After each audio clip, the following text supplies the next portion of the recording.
بسم الله الرحمن الرحيم رب زدني علما ഖുർആനിലെ 4-ാമത്തെ അധ്യായമാകുന്ന സൂറത്തുൻ നിസായിലെ 36-ാമത്തെ സൂക്തത്തിലൂടെ അല്ലാഹു പറയുന്നു, ബിസ്മില്ലാഹിർ റഹ്മാനിർ റഹീം വഅബ്ദുല്ലാഹ വലാ തുശ്രികൂ ബിഹി ശൈആ വബിൽ വാലിദൈനി ഇഹ്സാനാ.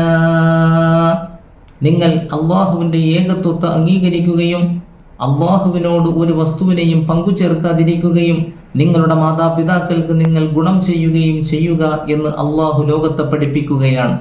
ഈ ആയത്തിന്റെ തഫ്സീറായി വ്യാഖ്യാനമായി ഇബ്നു അബ്ബാസ് റളിയല്ലാഹു അൻഹു പറയുന്നു, യുരീദുൽ ബിർറ ബിഹിമാ മഅൽ ലുത്ഫി വലീനിൽ ജാനിബി.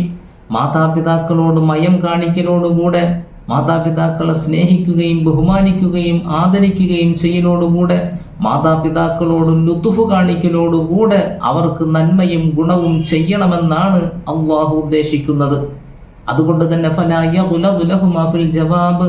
മാതാപിതാക്കൾ മക്കളോട് എന്തെങ്കിലും കാര്യങ്ങൾ നിർദ്ദേശിക്കുമ്പോൾ, മാതാപിതാക്കൾ മക്കളോട് എന്തെങ്കിലും കാര്യങ്ങൾ ആവശ്യപ്പെടുമ്പോൾ, മാതാപിതാക്കൾ മക്കളോട് എന്തെങ്കിലും കാര്യങ്ങൾ കൽപ്പിക്കുമ്പോൾ മക്കൾ പരുക്കൻ സ്വഭാവത്തിൽ, ഗൗരവ സ്വഭാവത്തിൽ മാതാപിതാക്കളോട് ഇടപെടാൻ പാടില്ല. മാതാപിതാക്കളോട് ഈർഷ്യതയോടെയും ദേഷ്യത്തോടെയും പകയോടെയും വിദ്വേഷത്തോടുകൂടെയും ഇടപെടാൻ പാടില്ല. വലാ യുഹിദ്ദുൻ നദറ ഇലൈഹിമാ.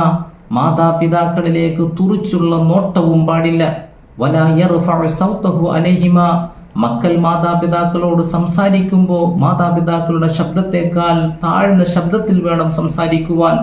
മാതാപിതാക്കളുടെ ശബ്ദത്തേക്കാൾ ഉയർന്ന ശബ്ദത്തിൽ മക്കൾ മാതാപിതാക്കളോട് സംസാരിക്കാൻ പാടില്ല. മക്കൾ മാതാപിതാക്കളോട് ഏതു തരത്തിലായിരിക്കണം?